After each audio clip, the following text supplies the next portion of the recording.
வணக்கம். பண்டைய தமிழ் மருத்துவம். இன்றைக்கான தகவல் என்னன்னு பார்த்தீங்கன்னா, தேங்காய் எண்ணெய், சரிங்களா, கோகனட் ஆயில் பயன்படுத்தும் விதம், அதனுடைய நன்மைகள் தீமைகள், இதை பற்றி தான் நம்ம பார்க்க போகிறோம். சரிங்களா. சேனல் சப்ஸ்கிரைப் பண்ணாதவங்க சப்ஸ்கிரைப் பண்ணுங்கள். அப்போ தான் நான் கொடுக்குற தகவல் உங்களுக்கு சீக்கிரமாக வந்து சேரும். வாங்க வீடியோக்குள்ளே போகலாம். கோகனட் ஆயில் பயன்படுத்தினா மிகவும் நல்லது அப்படின்றது தான் நம்ம எங்கேயுமே கேட்குற தகவலாக இருக்கும். சரியா. பட் கோகனட் ஆயிலில் சில தீமைகளும் இருக்குது. நன்மைகள் ஏராளம், தீமைகளும் இருக்குது. சரியா. அதை தவிர்த்து நன்மைகள் மட்டுமே பெற்றுக்கொள்வது எப்படி அப்படின்றத நான் உங்களுக்கு தெளிவாக சொல்கிறேன். கேரள மக்கள் தேங்காய் எண்ணெயை சமைப்பதற்கும், சரியா, மேல் பூச்சாக பயன்படுத்துவதற்கும் உபயோகப்படுத்துகிறார்கள். அதனால் அவங்கள மேனி வந்து மிகவும் அழகாக இருக்குது. சரியா. முடிகள், கூந்தல் வந்து ரொம்ப செழுமையாக இருக்குது அப்படின்றத நம்ம பேசியிருப்போம். காரணம் என்னன்னு பார்த்தீங்கன்னா, அவங்க இருக்கிற இடம் குளிர்ச்சியான இடம். சரியா. தண்ணீர் நிறைந்த இடம், நீர்த்தேக்கங்கள் அதிகம் இருக்கும் இடம்.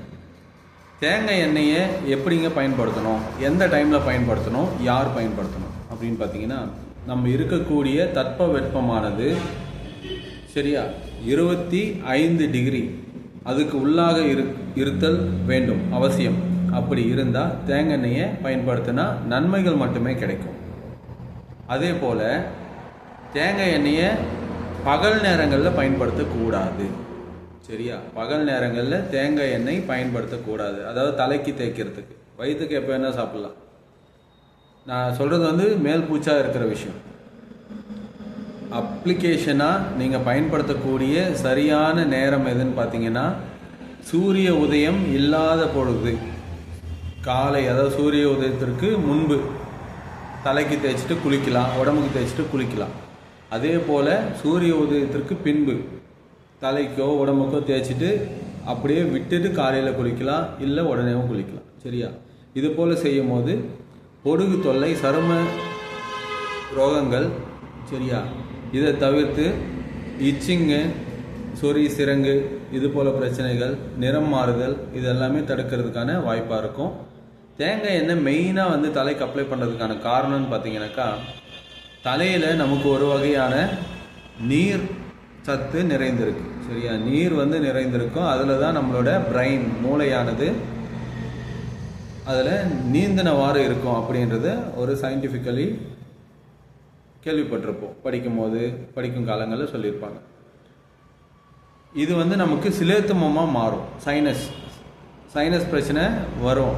எப்போன்னு கேட்டிங்கன்னா, இது வந்து ரொம்ப அதிகமாக நீர் கொத்துக்கிறப்போ காதில் இறைச்சல் இருக்கும், கண்ணில் வந்து ஒரு பார்வை மந்தம் இருக்கும், வாய் வந்து குளறுபடியாக இருக்கும், தெளிவாக பேச முடியாது.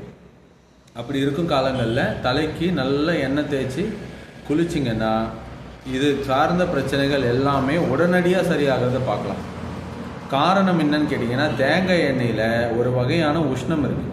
சரியா. ஒரு வகையான உஷ்ணம் இருக்குது. தேங்காய் எண்ணெய் மனித உடலை உஷ்ணப்படுத்தும். இதில் எந்த விதமான மாற்று கருத்தும் கிடையாது.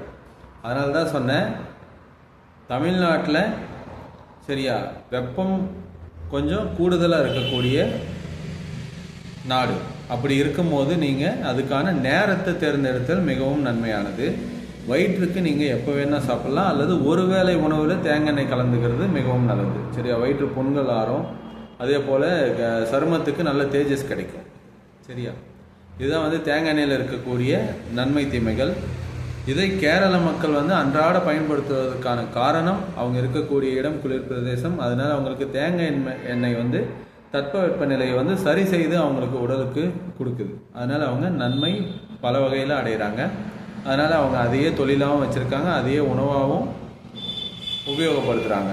பட் தமிழ்நாட்டில் அப்படி பண்ண முடியாது. சரியா. தமிழ்நாட்டில் அப்படி பண்ண முடியாது. தேங்காய் எண்ணெயை பயன்படுத்துங்க. அதே போல் தேங்காய் எண்ணெய் ஆனது சிலர் வந்து செக்கில் இருந்து எடுத்துகிட்டு வந்து அதை காய்ச்சாமல் அப்படியே பயன்படுத்துவாங்க. அதுபோல் பயன்படுத்தக்கூடாது. ஏன்னு கேட்டிங்கன்னா, அதில் இருக்கக்கூடிய கொழுப்பு சத்தானது, அதில் இருக்கக்கூடிய அதிக புரோட்டீன், அது வந்து பார்த்திங்கன்னா நம்ம சருமத்தில் படியும் போது அது ஒரு திரட்டாக, அது ஒரு மெழுகு போன்ற தன்மை கொண்டு படரக்கூடியது. அப்படி படரும் போது நமக்கு சருமத்தில் சிறு சிறு குருக்கள் வரலாம். சரியா? சிலரோட ஸ்கின்னுக்கு வந்து அது ஒத்துக்காது. அதனால் நீங்கள் என்ன பண்ணுங்கள், தேங்காய் எண்ணெயை நல்லா காய்ச்சிட்டு ஒரு குறிப்பிட்ட அளவு எடுத்து காய்ச்சிட்டு அதை வந்து ஒரு கண்ணாடி பாத்திரத்தில் பதப்படுத்திட்டு அதை வந்து நீங்கள் அப்ளை பண்ணுறதுக்கு யூஸ் பண்ணிங்கன்னா மிக மிக நல்லதாக இருக்கும். அதில் வந்து உங்களுக்கு நல்ல ரிசல்ட் கிடைக்கும். சரியா? தேங்காய் எண்ணெயோட அற்புதங்கள் மற்றும் அதனோட தீமைகளை நம்ம தெளிவாக பார்த்தோம். அடுத்த ஒரு நல்ல பதிவில் உங்களை சந்திக்கும் வரை நன்றி.